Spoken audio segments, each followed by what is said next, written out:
A very good evening. Welcome to Swarajya Conversations. I'm your host Sharan Setty.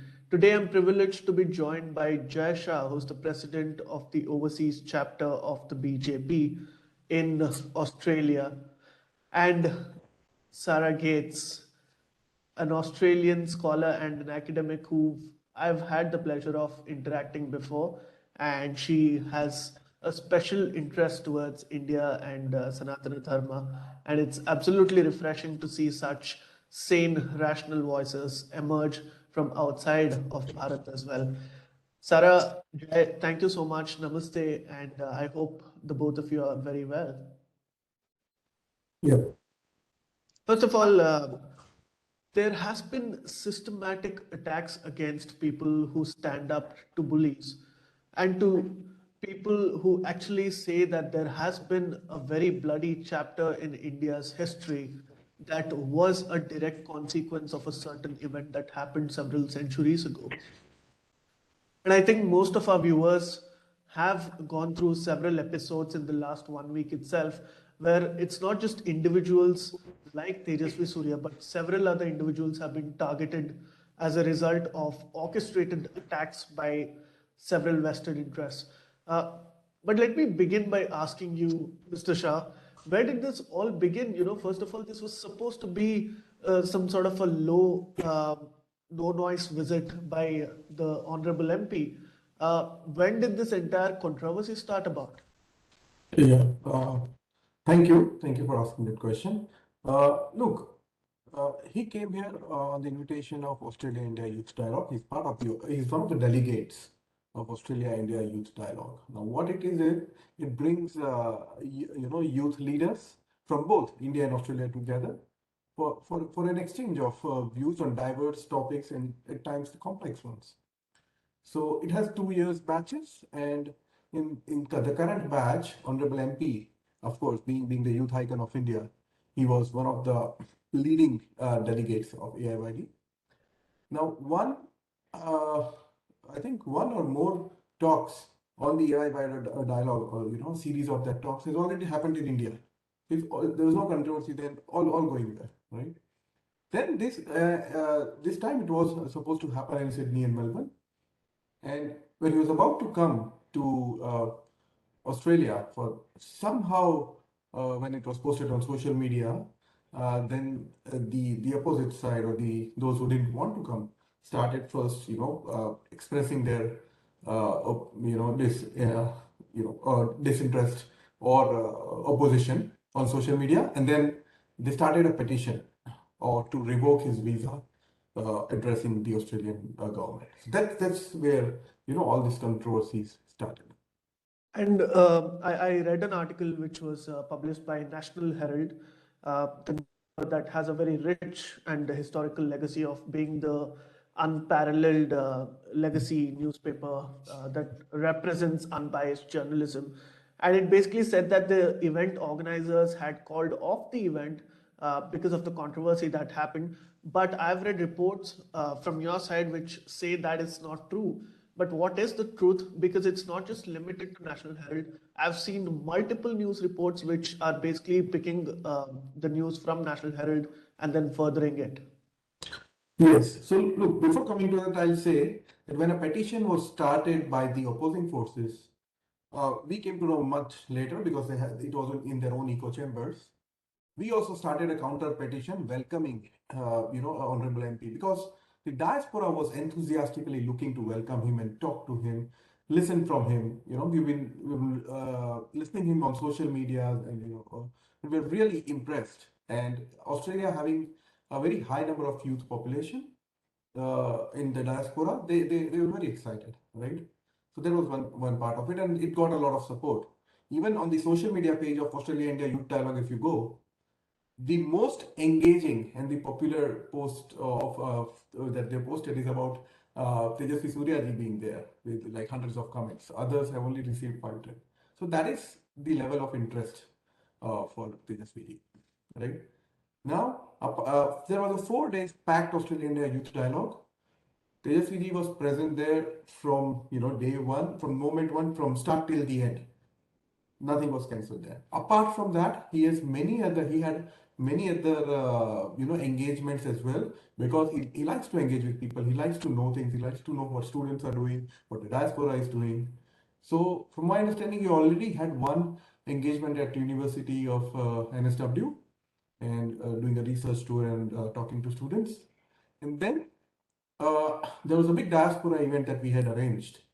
In just one day, right, and on a working day, more than 200 people turned up to listen to him and interact with him, and everybody was really happy. This was in Sydney. So first 3 days in Sydney, then it was in. So I don't know where these news are coming from, but you can ask those who are spreading these news to elaborate. Right. I'll just get back to you in a minute. Sarah, did you listen to the speech by the Honorable MP? Did you find anything that's objectionable, out of the blue, so to speak? So the issue was, I think, a discussion of the Hindu genocides in India under the framework of the word Holocaust, and then it came a question of, can you compare the two, naturally inferring that the comment was with regard to Jews and Jewish Holocaust. So I think when it comes to use of language, you can be very picky about whether something comprises a Holocaust or a genocide or an ethnic cleansing, but these are legal terminologies that are used in the context of human rights. So I think it's important that people start to think about the ways that they frame their conversations, because if we do want to appeal to the higher instincts of humanity with respect to compassion and empathy for those that have suffered, we do need to frame it in a terminology that people will be able to concede to and agree to, because they need to recognise that these acts have taken place. So I don't think there's anything objectionable to the use of the appeal to discuss and to have a Hindu Holocaust or a Hindu genocide museum in Australia, because certainly there is a history there, and that history needs to come out. We need a process of truth and reconciliation, and I fully support that. I don't see anything objectionable, but if you want to pick words and language, you have to remember that the people that are speaking, they're not experts on human rights law.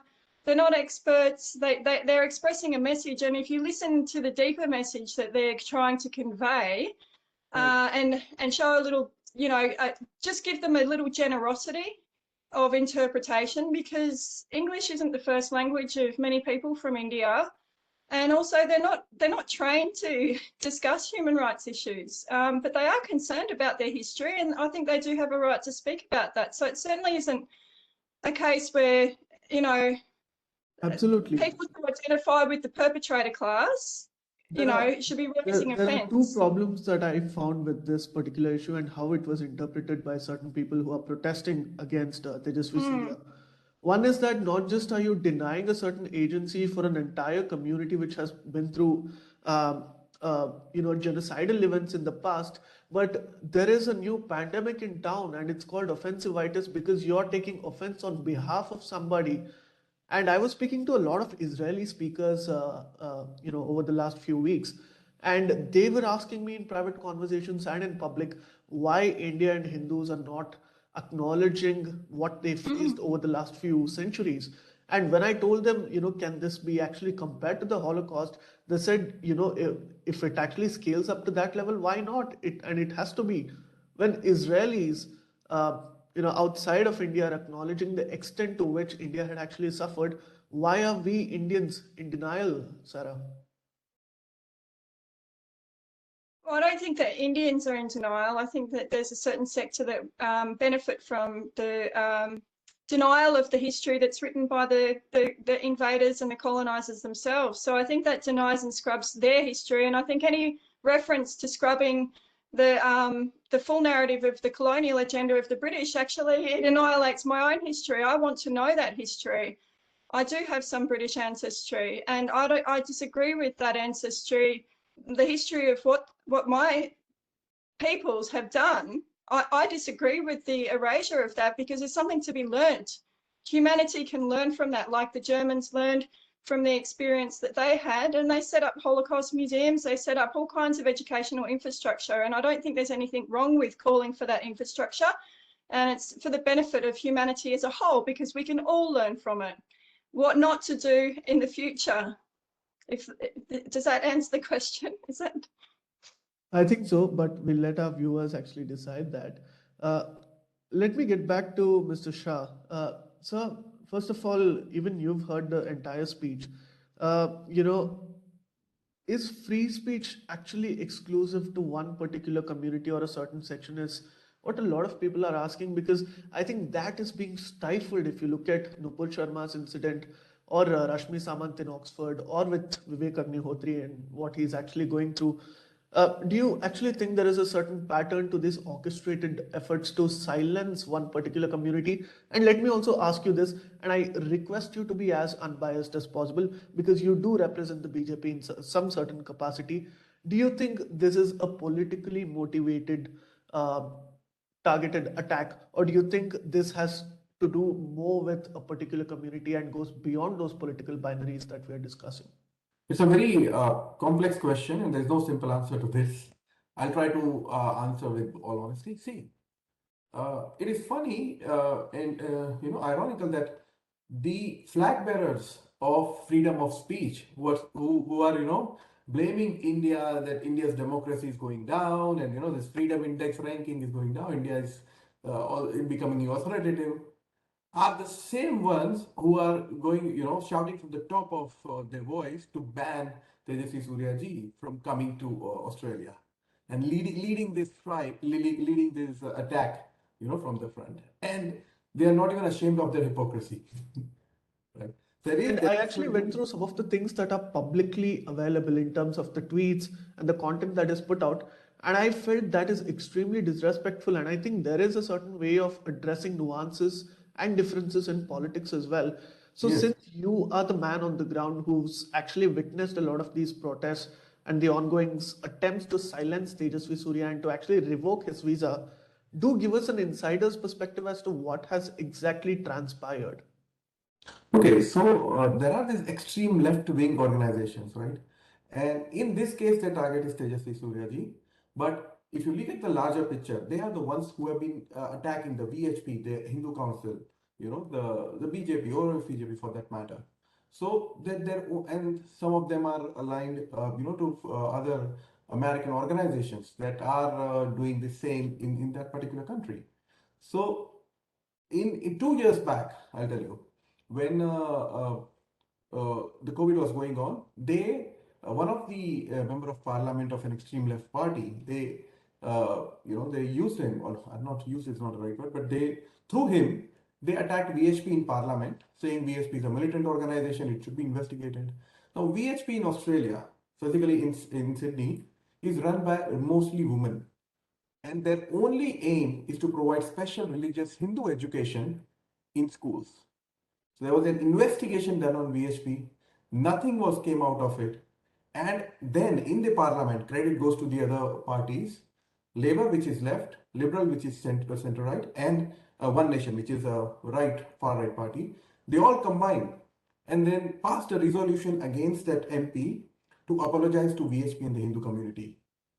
And this was a major achievement. Right.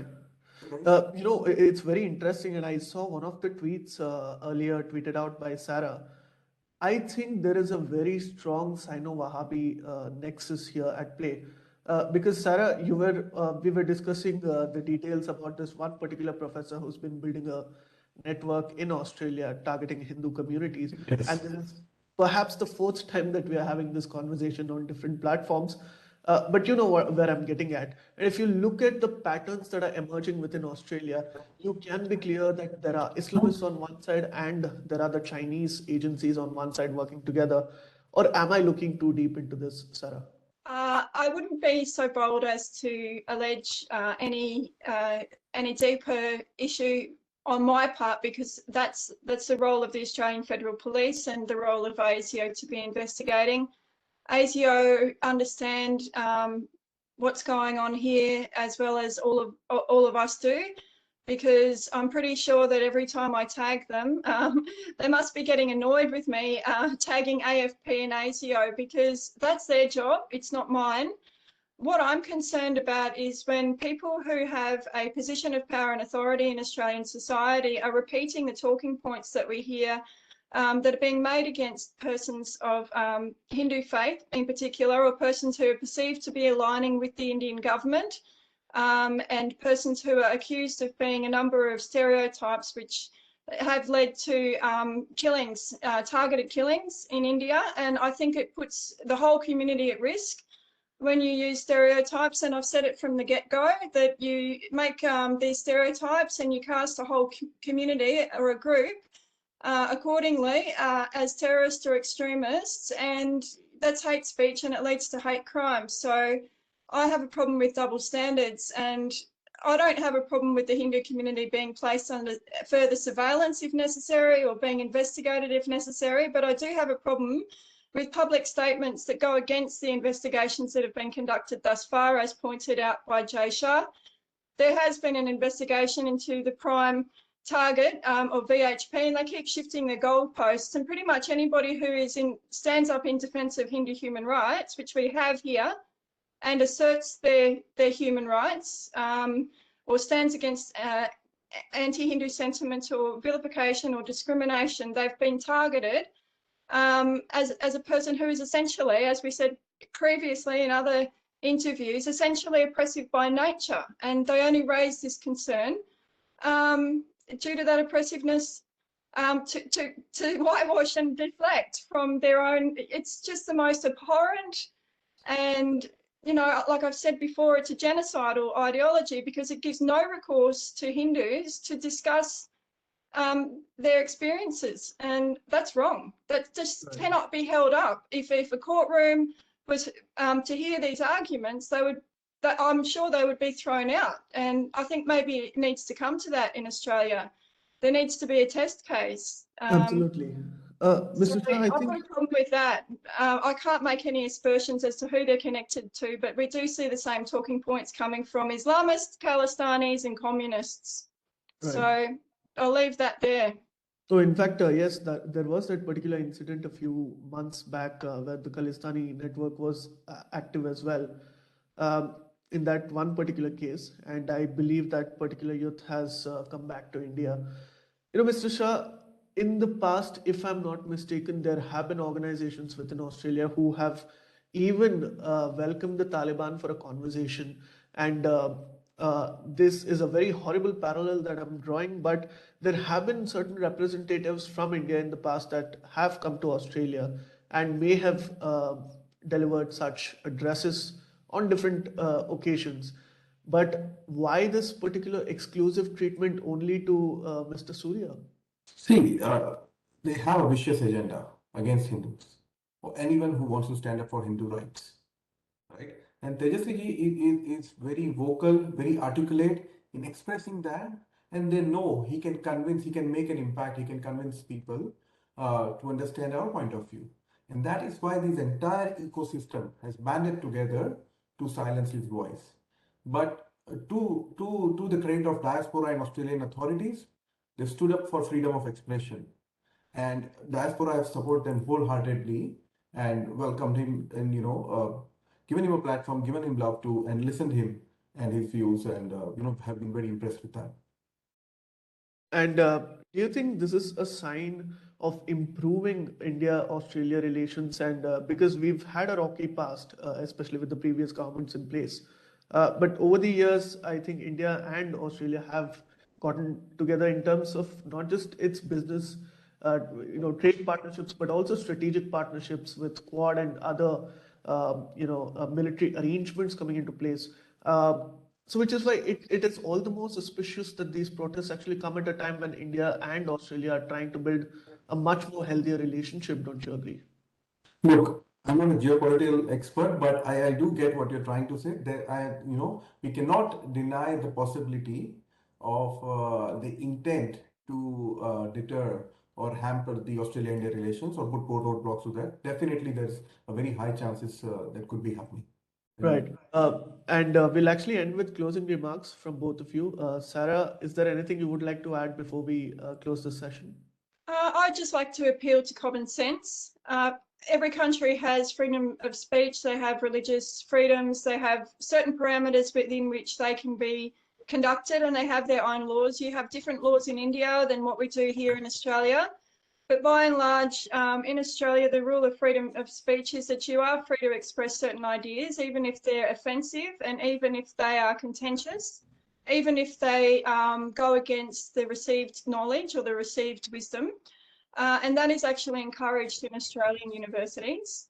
But the limits are where you start to make derogatory and defamatory speech against persons, and particularly where they're attached to intention to commit violence. So, you know, I think that it needs to be addressed that there are incitement comments being spread around WhatsApp groups against Hindus.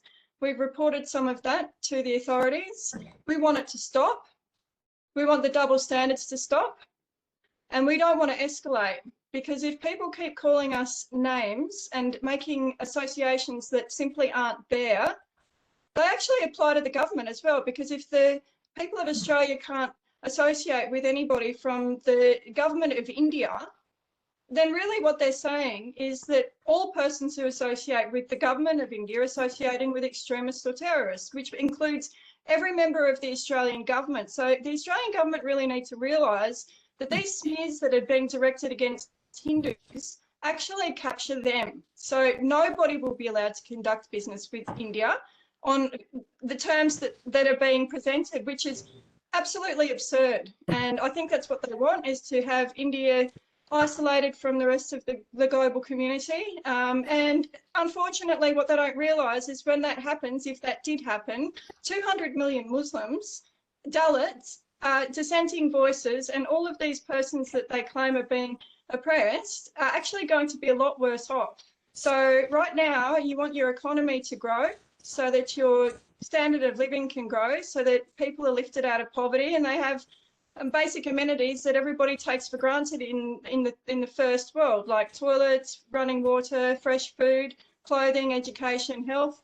These kinds of things we take for granted. So if you cut off and sanction India, who do you think is going to be hit? Do you think it's going to be the Brahmins who are supposedly the oppressors, or do you think it's going to be the people that these people are saying are being oppressed? It's the people on the ground with the least that are going to be harmed the most. So I think they need to change their tactics and their strategy, and the government of Australia really needs to take this seriously, because people are being hurt, and they will be hurt much more if this continues. If these BDS-style sanctions, BDS-style activists continue, they're going to hurt a lot of Hindus. They're already hurting them now, and it has to stop. The government really needs to step up. That's my closing remark. I'm quite annoyed. The breach of human rights is extravagant. It's excessive, and the smear campaigns really have to stop, because we wouldn't accept them for any other religious group in the country, and specifically not when there's no numbers.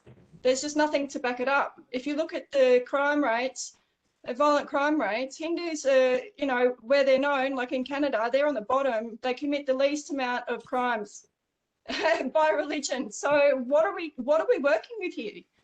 It's just stereotypes, like I said, dangerous stereotypes. Thank you so much. Points very well noted. Mr. Shah, Thank you. I believe that the Member of Parliament is still in Australia for a few more days and has several things on his agenda. Because of these disruptions, will any of these agendas get affected, or are you heading steadfast towards what was actually planned? So look, from what I understand, his last major public engagement was on last Saturday, where we hosted him on the OCGB platform, celebrating the 8 years of Modi government, where the protests were happening, right? And through this event, we sent a message. We defeated the cancel culture. We did not allow the cancer of cancel culture to be induced in Australia-India relationships. And what was he talking? They were saying he was giving hate speech, right? What was he talking? He was talking about toilets being built for women. He was talking about loans being given to women for entrepreneurship. He was talking about 100 unicorns being coming out of India. He was talking about the digital India initiatives that are happening. Not a single word of it could be identified as hate speech. It's all open in the world. They could not do it, and they went with a black face, if I may say, back to them. And that is our message, right, to them, that we as a diaspora will defend the freedom of expression of our leaders, both of Australia and India. And be part of these vibrant democracies. And only our subscribers and viewers can make sure that this particular message of yours is actually amplified. Thank you so much, both of you, for joining me today. This was a very wonderful conversation. And obviously, keep up with all the good efforts that you're doing in Australia. And I hope that with time to come, India and Australia develops a lot more closer relationships because of the recent events that have happened. I think there is a necessity for that, and we are working towards in that direction. Ladies and gentlemen, do let me know what you thought about this particular episode. Until next time, this is your host Sharan Setty signing off.